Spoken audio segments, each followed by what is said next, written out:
প্রিয় দর্শক, আসসালামু আলাইকুম। Welcome back to my channel delicious cooking by Tahira.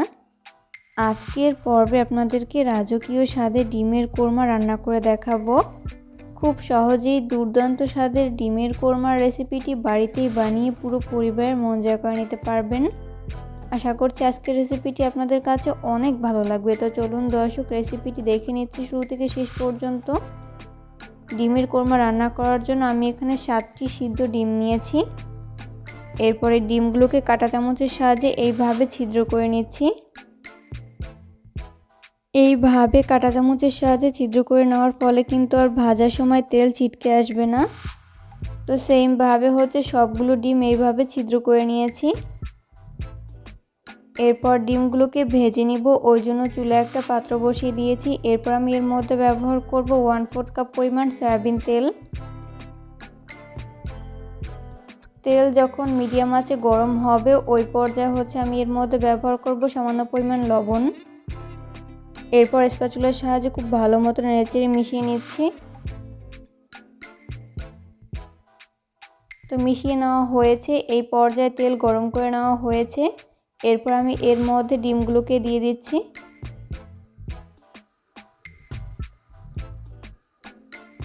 এরপর উল্টে পাল্টে দুই পাশ খুব ভালো করে ভেজে নিতে হবে।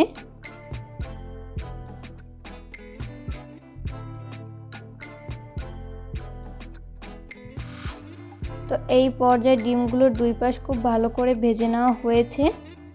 এরপর আমি তেল ঝরিয়ে তেল থেকে উঠিয়ে নিব। এরপর ওই সেম প্যানের মধ্যে ব্যবহার করব 1/2 কাপ পরিমাণ পেঁয়াজ বাটা।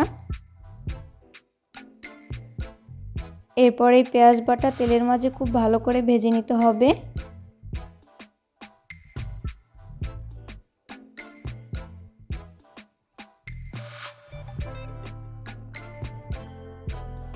তো এই পর্যায়ে আমি এর মধ্যে কিছু গোটা গরম মশলা ব্যবহার করব। আমি এখানে 3টি দারচিনি আর 4-5টার মতো এলাচ ব্যবহার করেছি। এরপর 2টা তেজপাতা মাঝখান থেকে ছিঁড়ে ব্যবহার করেছি। এরপর স্প্যাচুলার সাহায্যে খুব ভালো মতো নেড়েচেড়ে মিশিয়ে নিচ্ছি।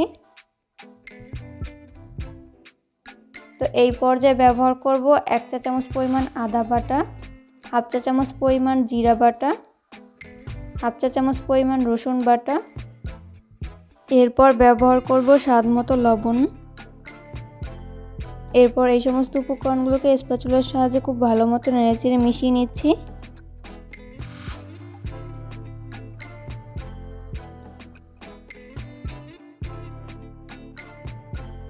তো মিশিয়ে নেওয়া হয়েছে। মশলাটা যাতে পুড়ে না যায় ওই জন্য আমি এখানে সামান্য পরিমাণ দুধ দিয়ে মশলাগুলোকে খুব ভালো মতো কষিয়ে নিচ্ছি।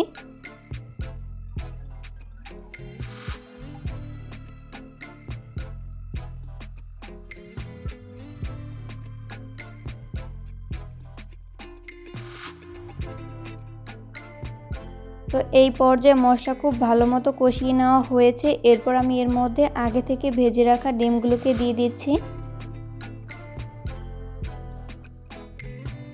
এরপর এই মশলার সাথে ডিমগুলোকে খুব ভালো মতো কষিয়ে নিচ্ছি।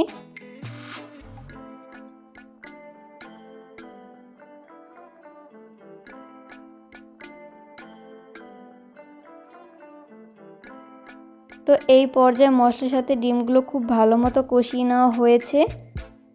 এরপর আমি এর মধ্যে 1 কাপ পরিমাণ লিকুইড মিল্ক দিয়ে দিচ্ছি।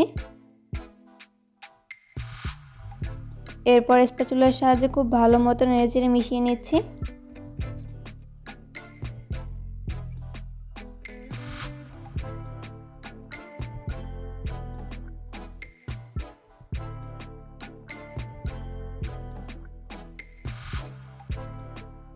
তো এরপর আমি চুলার হাই ফ্লেমে রেখে 10 মিনিটের মতো রান্না করে নিব।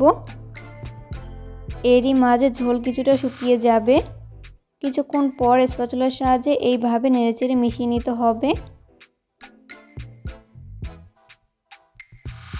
খুব সুন্দর একটা ফ্লেভারের জন্য আমি এখানে 5-6টার মতো আস্ত কাঁচামরিচ ব্যবহার করছি।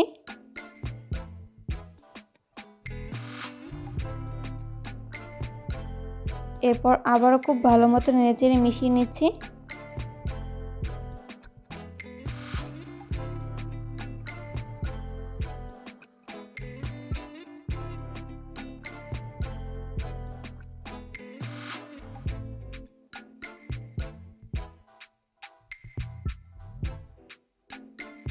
তো এই পর্যায়ে কিন্তু আমাদের দারুণ মজাদার ডিমের কোরমা রান্না করে নেওয়া হয়েছে, আর ঝোলটাও কিন্তু অনেকটাই শুকিয়ে গেছে।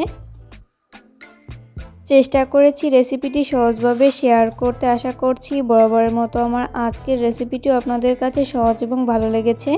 রেসিপি ফলো করে অবশ্যই বাসায় ট্রাই করবেন, দেখবেন পরিবারের সবাই অনেক বেশি পছন্দ করবে আর অনেক মজা করে খাবে। তো উপর থেকে আমি এখানে সামান্য পরিমাণ পেঁয়াজের ব্রেস্তা ব্যবহার করছি, এটা অপশনাল, চাইলে বাদ দিতে পারেন। কম সময়ে কম উপকরণে এইভাবে ডিমের কোরমা রান্না করে কিন্তু আপনারা পোলাওয়ের সাথে সার্ভ করতে পারেন। কেমন লাগলো আমার আজকের এই রেসিপিটি তা অবশ্যই কমেন্ট করে জানাবেন। পরবর্তী ভিডিও দেখার আমন্ত্রণ জানিয়ে আজকের মতো এখানেই বিদায় নিচ্ছি। সবাই অনেক বেশি ভালো থাকবেন। আল্লাহ হাফেজ।